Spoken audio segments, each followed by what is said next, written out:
Salut à tous, c'est Chaperon, on se retrouve pour les résultats de WWE SummerSlam. Et oui, ça a été un gros pay-per-view là hier soir, il s'est passé beaucoup de choses. Donc on va d'abord parler des résultats, on va un peu parler des actes et tout, qu'est-ce qui s'est passé à SummerSlam. Donc en premier, il y a eu le kick-off match. Rob Van Dam contre Dean Ambrose pour le titre des États-Unis. Euh, mais Rob Van Dam gagne par disqualification, comme le Shield sont intervenus. Mais, euh, mais il y avait Mark Henry et Big Show dans le coin, dans le coin de Rob Van Dam, donc il était en sécurité.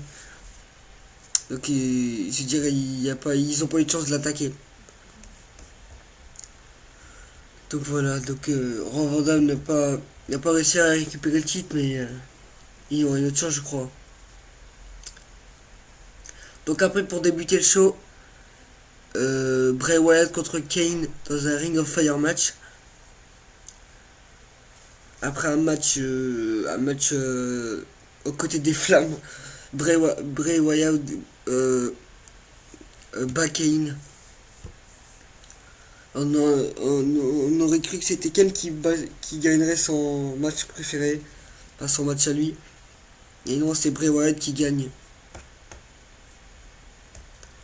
Ensuite, Cody Rhodes contre Damien Sandow. Donc le match a duré un moment et c'est Cody Rhodes qui remporte le match. Donc suivant, Alberto Herrero contre Christian pour le championnat du monde poids lourd. Dans ce match a duré longtemps. Il y a eu des tombées de partout. Et c'est Alberto Herrero qui gagne par soumission. Donc je vais vous expliquer la fin en fait. En fait à la fin, Christian a fait un spear. Mais en faisant le spear, il s'est cassé la main. Et Alberto Herrero a profité pour lui mettre sa soumission et le faire abandonner. Donc voilà. J'aurais cru que Christian récupérait le titre, mais non, Alberto Herrero est toujours champion. Donc voilà. Ensuite, Natalia Babri Bella. Donc en fait, je dis ça vite fait parce que ça c'est un match des divas. Donc un match des divas ça dure pas longtemps. Donc c'était Natalia contre Brie Bella. Donc Natalia l'a battue par soumission. Donc voilà. Ensuite, Brock Lesnar contre CM Punk dans un match Best vs The Beast match.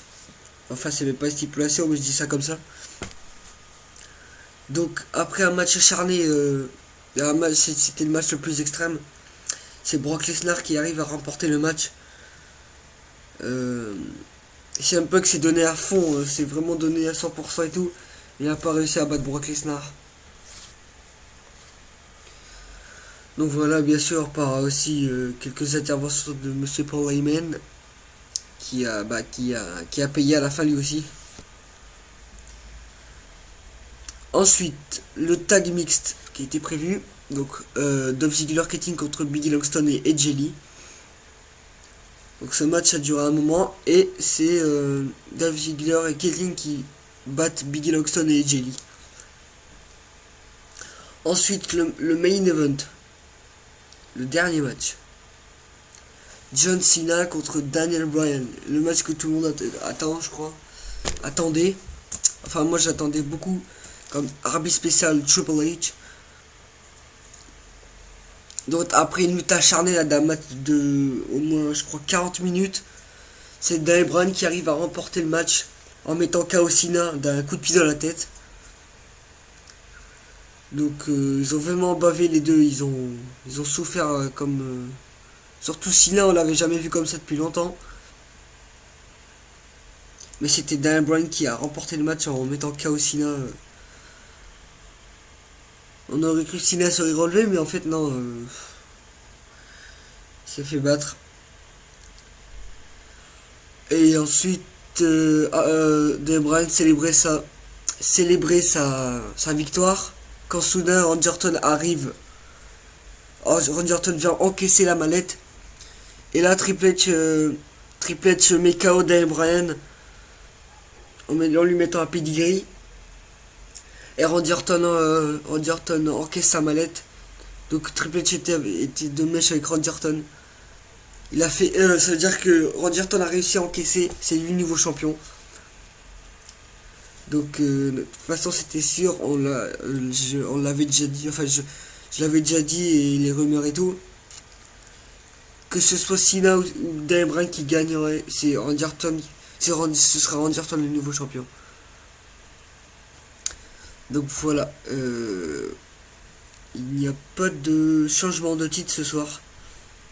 À part le titre de la WWE. Il n'y a pas eu de. À part Intercontinental, Tag Team, tout ça, ça n'a pas été mis. Ça n'a pas été mis en jeu à SummerSlam. Donc voilà, c'était vraiment. Pour quelques-uns, c'était un show. Ils ont pas aimé cette année, ils ont pas aimé le SummerSlam de cette année.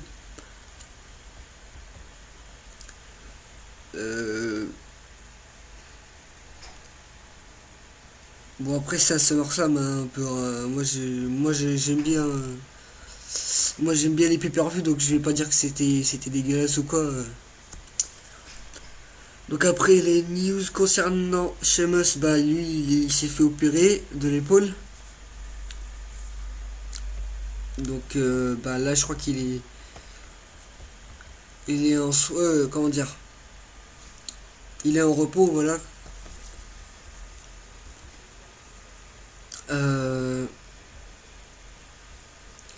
Comme guest host c'était The Miz qui commentait et tout ça. Qui a déclaré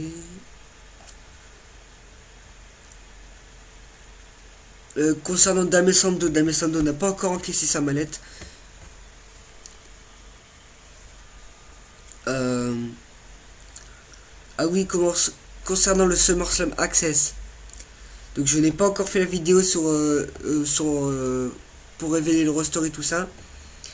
C'est tout simplement ils nous ont pas donné tout en fait. Donc ils nous ont donné toutes les superstars qu'il y aura dans les 30 ans de WrestleMania. En fait, ils nous ont donné que quelques superstars de Raw et de SmackDown, par exemple Daniel Bryan, Randy Orton, Dolph Ziggler, Cena, Big Show. Il y a que quelques-unes qu'ils ont donné, sinon après c'est toutes les légendes et tout ça. Par exemple c'est Triple H. Le moment choc du roster, c'est quand ils ont dévoilé Batista et Goldberg qui seront dans le jeu. Tout le monde l'attendait, surtout quelques-uns de mes amis qui disaient Goldberg et tout, Batista. Surtout Goldberg parce qu'on parlait pas de Batista. Batista on parlait juste qu'il allait revenir. Mais Goldberg, tout le monde savait qu'il allait être là. Batista et Goldberg dans le jeu. Donc concernant Triple H, il y a beaucoup de rumeurs qui paraît que l'évolution va se reformer. Comme Triple H a fait gagner Randy Orton, il paraît que Batista serait là ce soir. Donc je sais pas si c'est vrai ou quoi. Mais faut faire vraiment attention ce soir, faut qu'on vraiment surveiller le show mais est-ce que Batista est-ce son retour là, est-ce que c'est pour ce soir? Donc si ce serait ce soir, ce serait super. Comme je crois que ce serait ça, comme s'il est absent, il nous faut quelqu'un. Batista. Donc concernant Cena, il va se faire normalement peut-être opérer du bras. Comme c'était son ancienne blessure de 2007 qui l'avait fait éloigner des rings pendant un an.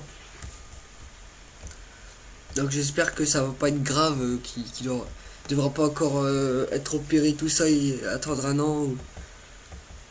Parce qu'il a été vraiment touché là.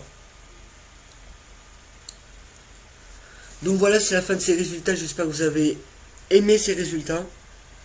Vous savez, comme chaque mois, je fais ça pour vous, donner des résultats des pay-per-view, tout ça. Donc voilà, on se retrouve demain pour les résultats d'Euro.